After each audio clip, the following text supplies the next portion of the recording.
toujours. Oui. De retour à Tout savoir, on parle avec Ginette Gratton qui a toujours de belles choses sages à nous partager. Aujourd'hui, on veut parler de parentalité positive parce que je pense que les parents en ont besoin de, tu sais, de tes conseils pour... Oui. Ouais, c'est ça. La parentalité positive, moi, je préfère parler de parentalité bienveillante. Bienveillant. Mais c'est correct positive Oui. aussi, là, parce qu'en anglais, c'est positive parenting. Et c'est devenu une vraie industrie. Je me suis rendu compte de ça depuis les 18 derniers mois, quand j'ai commencé à explorer qu'est-ce qu'il y avait comme ressources. Et c'est comme, il y a des endroits où ils demandent beaucoup d'argent pour avoir des cours ou des sessions. Wow. Donc, pour moi, la parentalité bienveillante, c'est la parentalité naturelle. C'est une façon d'être un parent normal. Euh, donc, oui, la parentalité bienveillante, c'est important. C'est important à la Maison Marie-Louise, c'est important pour moi dans ma vie. Quand je regarde comment j'ai élevé mes enfants, je me rends compte que c'est ce que je faisais. Parce que quand on est bien connecté avec son soi-même oui. profondément, quand on ne vit pas pour ce que les autres vont dire de nous ou bien pour répondre aux attentes des autres, quand on prend notre force vitale de notre intérieur, c'est facile, la parentalité bienveillante, parce que c'est une parentalité qui le parent se met à la place de l'enfant. Okay. Essaie de comprendre qu'est-ce qu'il vit, cet enfant-là. Donc, plutôt que de vouloir le contrôler, on va essayer d'aller chercher sa coopération. C'est une forme de parentage, si tu veux, ou de parentalité qui reconnaît l'enfant comme un être complet. Ouais. C'est pas une continuité de nous, en fait. C'est pas un adulte, un petit adulte. Ouais. C'est un enfant qui est complet à l'âge qu'il a.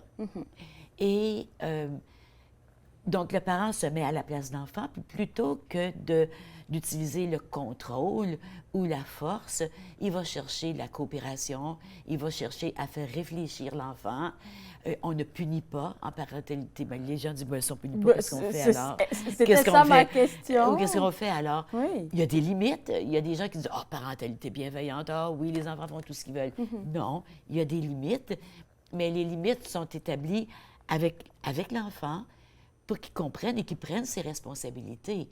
Un enfant peut prendre des responsabilités par rapport aux limites qu'on impose. Par exemple, si je dis on ne joue pas au ballon dans la maison, bien, on s'entend. Qu'est-ce qui arrive si on joue au ballon dans la maison, Henri? Bien, on va frapper quelque chose, puis on peut le briser. Bien, c'est ça. Donc, on ne joue pas au ballon dans la maison. Il faut lui faire comprendre. C'est pour ça que tu parles de coopération. Puis, oui, c'est ça. Donc, on cherche à faire coopérer l'enfant et on cherche à le faire réfléchir. Par exemple, qu'est-ce qu'on fait quand on se lève de table? Bien, on apporte notre vaisselle sur le comptoir. C'est ça. Ah bon, OK, c'est beau. Et on le fait réfléchir, on lui fait prendre ses propres responsabilités. Tu veux pas mettre tes mitaines? Bon, bien, mets-les pas tes mitaines, la guerre. Hein? Combien de fois par an, je vois des grosses guerres pour des mitaines. Alors que si l'enfant va dehors puis il a froid aux mains, bien, il va les mettre, il va dire, je veux avoir mes mitaines. Oui. Donc, moi, je dis, laisse-les faire. Dans 5 minutes, même pas, il va vous demander pour ses mitaines. Il ne va pas se laisser geler les mains. Vrai. Donc, c'est ça. Puis, tu sais, en parentalité bienveillante, on parle beaucoup. Un mot qu'on entend beaucoup présentement quand on parle de parents, c'est attachement. On parle d'attachement. Okay. On parle de connexion. On parle de la relation. Et en même temps, on parle d'autonomie. Et quand on comprend que les deux grands besoins de l'âme de tout être humain, peu importe son âge, peu importe où il est sur la planète, peu importe de quelle culture il vient, les deux grands besoins sont un besoin d'enracinement et un besoin de liberté. Wow. Et l'enfant, dès sa naissance, a ces deux besoins à l'intérieur de lui. L'enracinement, ça se crée quand je suis vue, entendue, acceptée pour qui je suis. Qu'on n'essaie pas de me faire être, de vouloir que je sois quelqu'un d'autre. Je suis vue, je suis entendue avec mes émotions. Dans le moment, je suis fâchée, on reconnaît que je suis fâchée. Pas de dire, ben là, pourquoi tu es fâchée? Tu n'as pas d'affaire à être fâchée. Arrête de pleurer. Ben, je suis triste. On ne peut pas s'enraciner si mes parents jugent mes émotions et essaient toujours de les transformer. Ah, tu as Alors, tellement raison. L'enracinement, c'est l'amour. C'est l'amour inconditionnel de la personne qui est devant moi. Et ça se crée en voyant, en entendant et en acceptant, en accueillant En les comprenant. émotions de mon enfant. Ça me fait penser, tu sais, j'ai des neveux, des jumeaux, et ils me font beaucoup travailler sur comment moi, je me perçois déjà au futur comme maman. Ils ont deux personnalités vraiment très différentes. L'un est très, je vais dire, autonome. Il n'a pas de misère à prendre devant, à dire bonjour aux passants, alors que l'autre est beaucoup plus réservé. Et j'ai observé deux choses ce week-end. La première des choses, c'est que j'étais dans ma chambre en train de nettoyer un peu la chambre. Puis l'un d'eux, celui qui est beaucoup plus réservé, il est venu me retrouver. Je dis non, mais sors, sors. Il a dit non, je veux rester ici. Puis arrivé un moment, je dis au lieu de le pousser, peut-être qu'il avait juste besoin d'être connecté à moi, d'être proche. Juste parce que j'étais dans la chambre, pas proche de lui. J'ai accepté. Deuxièmement, ce qui s'est passé, c'est que celui qui est beaucoup plus extraverti était en train de prendre sa place en m'expliquant qu'il a vu des sapins, blablabla. Puis l'autre voulait parler, mais puisque sa voix ne porte pas, il ne se faisait pas entendre. Et moi, mon attention était tournée vers le plus extraverti. Oui. Au moment où je me retourne, il était en train de crier avec sa petite voix. « Mais tais-toi, c'est à mon tour de parler. » J'étais comme... C'est bien. Oh, wow! C'est bien qu'il ait pu C'est s'affirmer. la première fois que je le voyais en train de sortir de ses... Il faut encourager ça. Wow. Parce que l'enfant, ce besoin d'être vu, entendu, il est inné. Ça fait partie de nous comme être. L'autre besoin, c'est de la liberté. J'ai besoin que mes parents me laissent faire des choses. J'ai besoin de faire des erreurs. Oui. On ne peut pas être libre, on ne peut pas apprendre, on ne peut pas devenir responsable si on ne fait pas d'erreurs. Oui. J'ai pas besoin de me faire chicaner si j'ai essayé de verser du jus dans mon verre, puis il y en a qui est tombé à côté. C'est pas grave. C'est pas grave. Si j'ai essayé de ranger mes jouets, puis ils ne sont pas tout à fait comme maman voulait, c'est bien. Tu as besoin de liberté. Et ce besoin-là s'exprime différemment selon l'âge de l'enfant, selon l'étape où il est rendu. Bien sûr, à l'adolescence, c'est beaucoup plus la liberté qui va prendre le...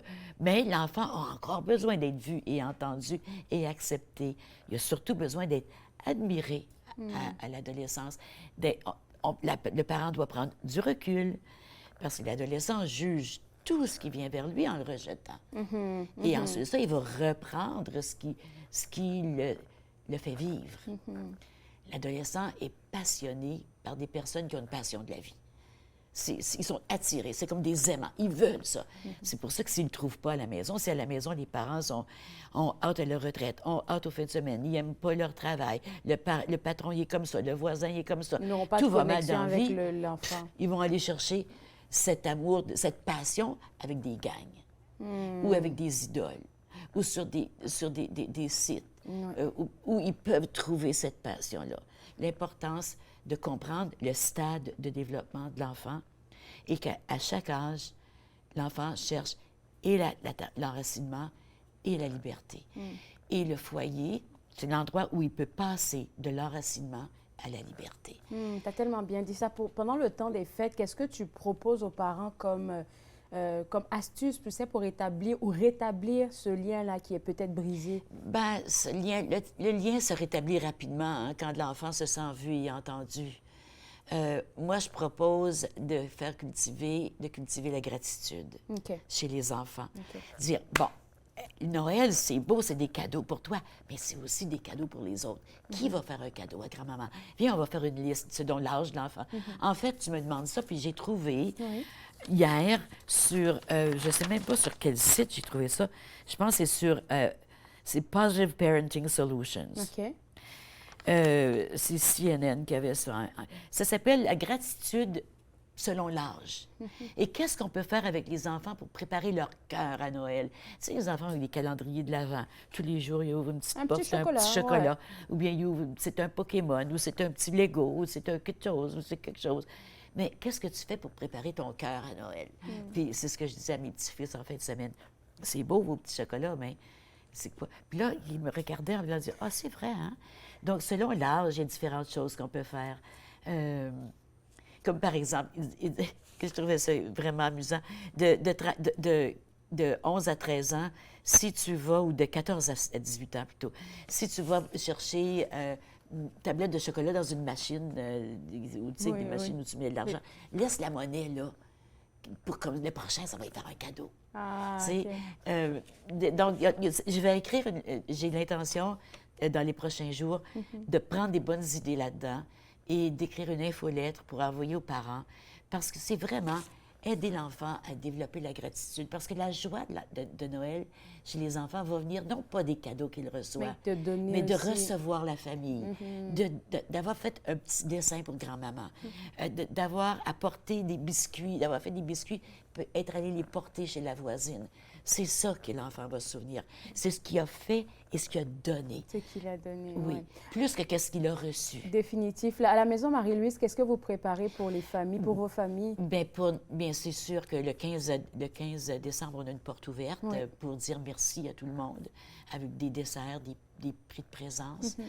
Mais la journée de Noël, on ouvre les portes, on fait une fête de Noël pour les familles dans les refuges. Wow, OK. Donc, le Père Noël va être là, il va y avoir de la bouffe. C'est pas un repas, c'est un partage, endroit oui. où on peut aller. Oui. Puis dire, ce Noël, je ne serai pas seule. Je ne serai pas seule. Il y a ouais. quelqu'un qui m'attend, puis je vais aller voir mes amis à la Maison Marie-Louise. C'est grâce à une équipe de bénévoles absolument extraordinaire que je peux faire ça. Autrement, Ouais, c'est parce qu'on a toutes nos familles aussi, hein, Exactement. en même temps. Exactement. Écoute, merci beaucoup pour ce beau partage. Moi, je vais inviter les gens à soutenir la Maison Marie-Louise en allant faire un tour à la boutique chez Marie-Lou. Il y a tellement de belles choses là-bas. C'est ça qui permet à la Maison Marie-Louise de vivre. Et puis, comme Ginette vient de le mentionner, porte ouverte le 15 décembre et aussi une réception. Aussi, on est en campagne de financement aussi, hein, OK. parce que c'est aussi la boutique, mais c'est aussi les dons en argent, Les dons en de la argent. communauté. Donc, si les gens, ceux et celles qui voudraient faire un don, C'est il n'y a Noël. pas de petits dons. Ouais. Il n'y a pas de petits dons. On donne des reçus, on émet des reçus pour fin d'impôt aussi. Vous allez sur notre site web, maisonmarielouise.org, et il y a un bouton sur chaque page qui dit faire un don. Faire un don. Merci beaucoup, Merci. Ginette. www.maisonmarielouise.org, c'est le site web à visiter. Nous, on va prendre une pause et juste après la pause, on va parler de famille éclose. Vous regardez Tout savoir.